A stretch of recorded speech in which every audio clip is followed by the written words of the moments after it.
Bismillahirrahmanirrahim. Assalamualaikum warahmatullahi wabarakatuh. Bapak dan Ibu serta saudara-saudara generasi muda Islam, jamaah salat zuhur Masjid Raya Syekh Ahmad Khatib Al-Minangkabawi, Sumatera Barat yang hadir pada siang hari ini, yang kami hormati, yang kami muliakan. Sebagaimana biasanya, sebelum kita mengumandangkan iqamah kurang lebih 15 menit ke depan, kita mendengarkan terlebih dahulu tausiah zuhur yang disampaikan oleh guru kita, sembari menunggu saudara-saudara kita yang sedang berwudu atau yang sedang menuju Masjid Raya ini untuk ikut sholat zuhur berjamaah. Pada siang hari ini yang akan memberikan tausiah zuhur adalah Al-Ustaz Ali Margosim Askarillah dari Yankesma, Sumatera Barat. Alhamdulillah beliau telah bersama kita di ruangan Masjid Raya ini, dan untuk itu kita mengucapkan banyak terima kasih. Bapak dan Ibu serta saudara yang kami muliakan, marilah kita dengarkan secara bersama tausiah zuhur yang disampaikan oleh Al-Ustaz Ali Margosim Askarillah. Kepada beliau dengan segala hormat kita persilahkan. Sekian dari kami. Wassalamualaikum warahmatullahi wabarakatuh.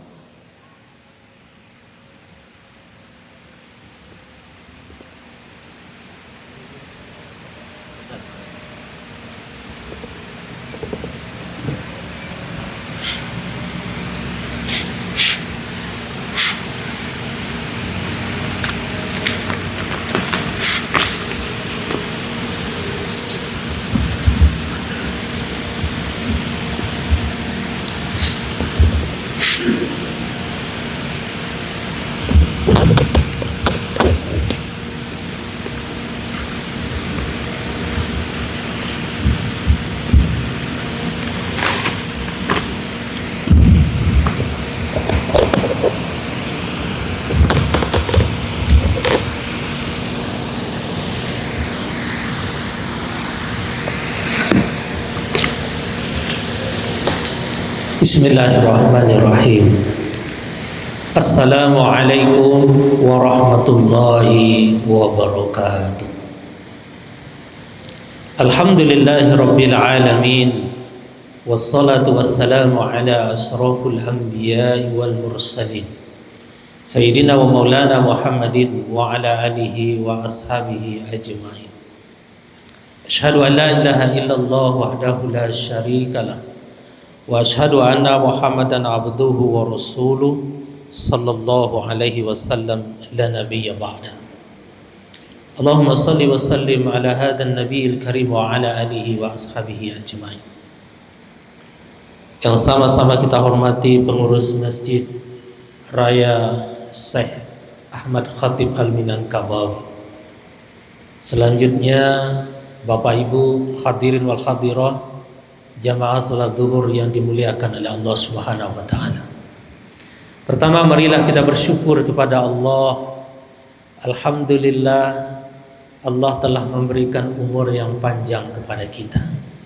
Dengan nikmat umur, kita bisa hadir di masjid yang kita cintai ini dalam rangka melaksanakan kewajiban kita sebagai hamba Allah, yakninya salat zuhur secara berjamaah insyaallah. Salam dan salam kita hadiahkan buat junjungan kita Nabiullah Muhammad sallallahu alaihi wasallam. Allahumma salli ala Muhammadin wa ala alihi wa ashabihi ajma'in. Subhanaka la ilma lana illa ma 'allamtana innaka antal alimul hakim. Rabbi shrah li sadri wa yassir li amri wahlul 'uqdatam min lisani yafqahu qawli. Hadirin wal hadirah, jamaah salat zuhur yang berbahagia.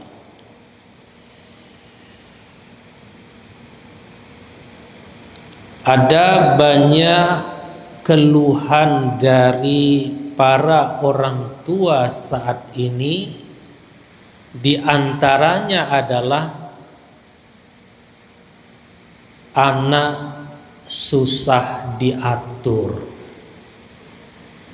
susah mendidiknya,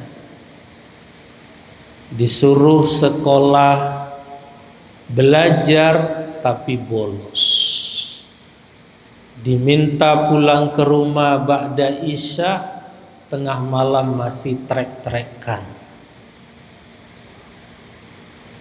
diminta belajar Al-Quran bersama ustadz malah ikut keluyuran. Sehingga jamaah yang dirahmati oleh Allah Subhanahu wa taala, kekhawatiran ini adalah hal yang wajar sebagai tanda bahwa kita mencintai anak kita dan kita ingat akan kewajiban kita sebagai orang tua. Karena anak adalah kebanggaan orang tua. Anak adalah prestasi terbesar orang tua. Sebaik-baik investasi kita sebagai ayah bunda adalah menginvestasikan untuk kebaikan anak kita. Bagaimana anak kita menjadi hamba yang soleh dan solihah, cerdas, berprestasi, mandiri, sehingga di dunia dia menjadi qurrata a'yun, kebanggaan bagi kita, penyejuk mata dan hati kita. Di akhirat kelak akan menjadi penolong bagi kita. Maka jamaah yang dirahmati oleh Allah Subhanahu wa taala, dalam waktu yang terbatas ini kita mencoba menguraikan sekilas bagaimana kita menyikapi terhadap persoalan anak yang susah diarahkan, cucu yang susah untuk dididik. Omongan kita berlalu bagaikan angin saja, tidak mengena, tidak tersimpan di hatinya. Apa yang mesti kita lakukan? Jamaah yang dirahmati oleh Allah Subhanahu wa taala, anak adalah produk orang tua. Setuju tidak setuju, ini sudah menjadi satu keniscayaan. Seperti halnya seorang pengrajin kue, maka kue yang dihasilkan adalah produknya. Kue yang dihasilkan itu tidak akan terlepas dari dua hal. Begitu pula dengan anak-anak kita. Anak-anak kita saat ini tidak akan terlepas dari dua hal. Yang pertama adalah bahannya, yang kedua adalah prosesnya. Jamaah yang dirahmati oleh Allah Subhanahu wa taala, kalau bahan dari kue kita tahu, tepung, gula, dan selengkapnya. Apa bahan dari anak? Mohon maaf, bahan dari anak adalah sel telur, sel sperma. Itu adalah bahan cikal bakal terjadinya pembuahan, lahirlah dia seperti anak kita, manusia. Nah, bagaimana dengan bahan ini? Dua hal tadi, sel telur, sel sperma, itu adalah saripati makanan kita.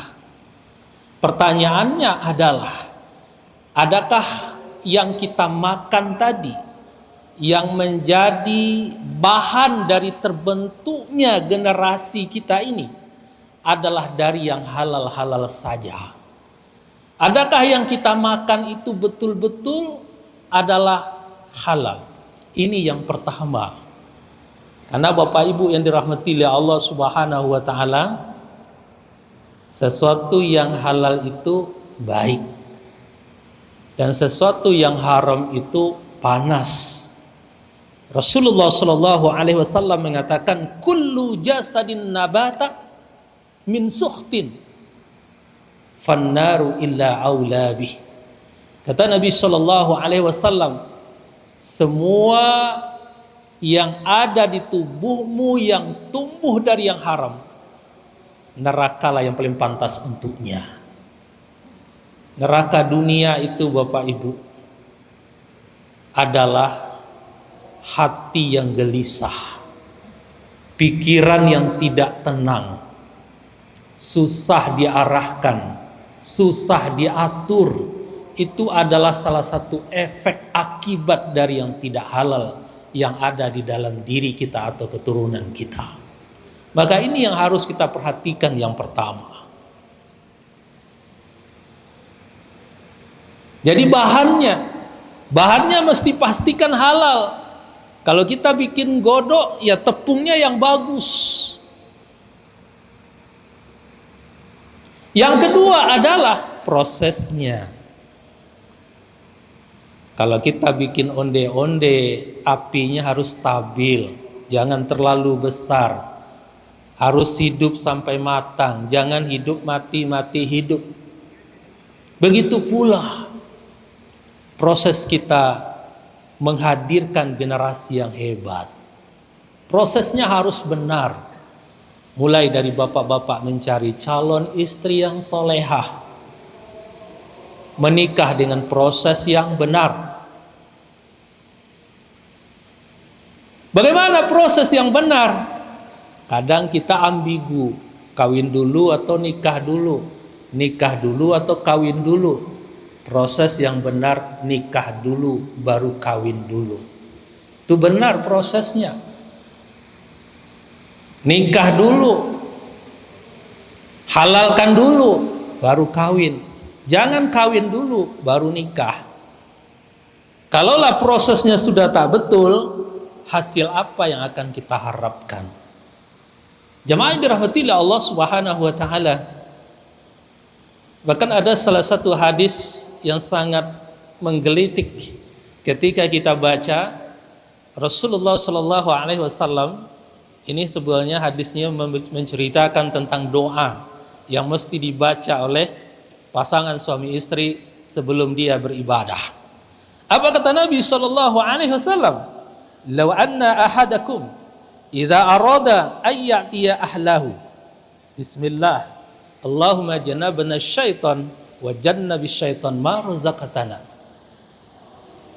Kata Nabi sallallahu alaihi wasallam dalam hadis Muslim 1434, di Bukhari juga ada, kata Nabi, jika salah seorang dari kalian ingin berhubungan intim dengan istrinya, lalu ia berdoa dengan doa yang tadi, Bismillah sampai selesai, fa innahu yuqaddaru bainahuma waladun fi dzalika lam yadurruhu syaitanu abada.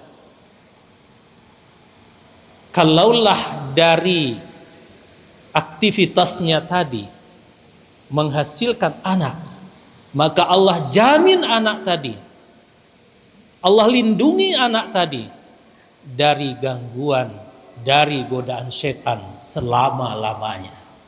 Maka jemaah yang dirahmati oleh Allah Subhanahu wa taala, yang menjadi pertanyaan adalah, adakah yang diajarkan oleh Rasulullah ini kita amalkan? Saya pernah bertemu dengan salah seorang laki-laki sudah beranak 3, ketika ditanya mandi janabat tidak tahu, padahal anaknya udah 3. Dia muslim. Jemaah yang dirahmati oleh Allah Subhanahu wa taala, hubungan yang di kamar tadi adalah rezeki, kata Allah, ma razaqtana, adalah rezeki dari Allah. Kita memohon kepada Allah agar kita dilindungi dari syaitan, dan atas rezeki yang Allah berikan tadi, Allah lindungi juga dari perbuatan-perbuatan syaitan. Jemaah yang dirahmati oleh Allah Subhanahu wa taala, ini adalah bagian dari proses. Ya. Jadi anak lahir, perlu kita memperhatikan apa yang kita makan, kemudian bagaimana kita membuatnya sesuai dengan yang diajarkan oleh Nabi Sallallahu Alaihi Wasallam. Kemudian yang kedua adalah pasca lahir. Jemaah yang dirahmati oleh Allah Subhanahu Wa Taala, ini adalah faktor orang tua yang paling dominan. Faktor orang tua. Seringkali kita sebagai orang tua kelemahan kita adalah tidak konsisten. Hari ini kita begitu ketat, anak-anak sholat di masjid, tapi besoknya aturannya tidak dijalankan. Ini tidak konsisten. Lah kemarin begini, sekarang begitu. Kemarin A, sekarang B, pelin-pelan. Ini bikin anak itu tidak patuh, susah untuk diarahkan. Lah ibu bapaknya tidak jelas. Yang kedua adalah terlalu keras. Anak itu butuh kelembutan. Dia tidak butuh kekerasan. Yang dibutuhkan adalah ketegasan. Kita harus membedakan antara keras dengan tegas. Keras lebih dominan maknanya pada fisik, kekerasan fisik. Tapi tegas adalah pada aturan yang jelas yang bisa dipahami oleh anak. Kemudian yang ketiga adalah Bapak Ibu, memanjakan anak. Betapa banyak orang tua kita, dulu saya hidupnya susah, maka sekarang anak saya harus hidupnya serba mudah. Anak saya harus mewah, apa yang dia inginkan harus dapat, harus ada. Ini kekeliruan yang fatal. Ini adalah cara terburuk kita menjadikan anak kita anak yang tidak mandiri. Dengan apa? Dengan memanjakannya. Padahal sebelumnya Bapak Ibu yang dirahmati Allah Subhanahu wa taala, kita sudah menyampaikan ada rumus 7x3 dalam mendidik anak yang disampaikan oleh Imam Ali bin Abi Thalib. Anak tidak boleh dimanjakan. Latih dia untuk menjadi seorang prajurit. Kemudian yang keempat, kurangnya keteladanan. Orang tua pengen anaknya rajin sholat, tapi kita sendiri sholatnya sering terlambat. Sholatnya di akhir waktu. Sholatnya serba cepat. Macam Valentino Rossi. Nah, kita berharap anak kita orang yang ahli sholat. Kita berharap anak kita adalah anak yang hafal Quran. Sementara kita jarang baca Quran. Jangankan untuk menghafal. Ini adalah krisis keteladanan antara harapan dan kenyataan saling bertolak belakang. Jamaah yang dirahmati oleh Allah Subhanahu wa taala, maka anak-anak jalanan itu adalah anak-anak yang tidak menemukan keteladanan di dalam rumahnya. Kita tidak berharap itu ada di dalam rumah-rumah kita. Bapak Ibu, anak itu meniru apa yang kita perbuat, bukan apa yang kita katakan. Sekalipun berbusa-busa mulut kita mengatakan, kamu harus jadi anak yang jujur. Dia tak akan pernah menjadi anak yang jujur kalau ayah ibunya sendiri yang tidak jujur. Berbusa-busa mulut kita mengatakan kamu harus jadi anak yang berbakti. Tidak akan pernah ada hadir anak yang berbakti di dalam rumah kita kalau kita sebagai orang tua tidak pernah berbakti kepada ayah dan ibu kita. Jangan pernah kita berharap ada anak yang bisa bersuara lembut kalau di rumah suara kita begitu keras. Jangan pernah kita berharap ada anak yang tahu sopan santun. Kalaulah suami tidak mengajarkan sopan santun, istri pun tidak tahu tata krama terhadap suaminya, itu hanyalah kosong besar, nol besar. Maka jamaah yang dirahmati oleh Allah Subhanahu wa taala, sebagai penutup adalah, maka mari agar anak kita ini menjadi anak yang mudah diarahkan. Yang pertama, buatlah dia merasa diterima dengan kondisi dia saat ini, kelebihan dan kekurangannya. Buatlah dia merasa diterima. Yang kedua, buatlah dia dihargai. Hasil-hasil yang dia dapat, prestasi-prestasi yang dia raih, hargai. Dan yang ketiga, cintai dia. Kita bekerja dari pagi sampai sore bahkan malam. Untuk siapa? Untuk anak-anak kita.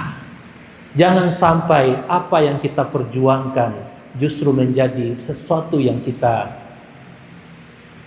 sesali di kemudian hari. Kemudian berilah keteladanan, jadilah contoh, jadilah kita ini sebagai seorang yang bisa dicontoh, diguguh dan ditiru oleh generasi muda kita. Orang yang jujur mulai dari kita, pekerja keras mulai dari kita, orang yang menjaga sholatnya mulai dari kita. Maka insya Allah anak kita akan demikian. Dan yang terakhir adalah didiklah anak kita dengan agama yang kuat. Kokohkan agama di rumah-rumah kita, Bapak Ibu. Kokohkan itu. Agama adalah satu hal yang wajib, yang harus kita hadirkan, yang harus kita jaga dan kita bela, yang harus kita timbulkan dan munculkan di dalam rumah-rumah kita. Kalau kita sudah tidak ada, agama tadilah yang akan melindungi anak-anak kita. Fa'tabiru ya ulil absar la'allakum turhamun. Assalamualaikum warahmatullahi wabarakatuh.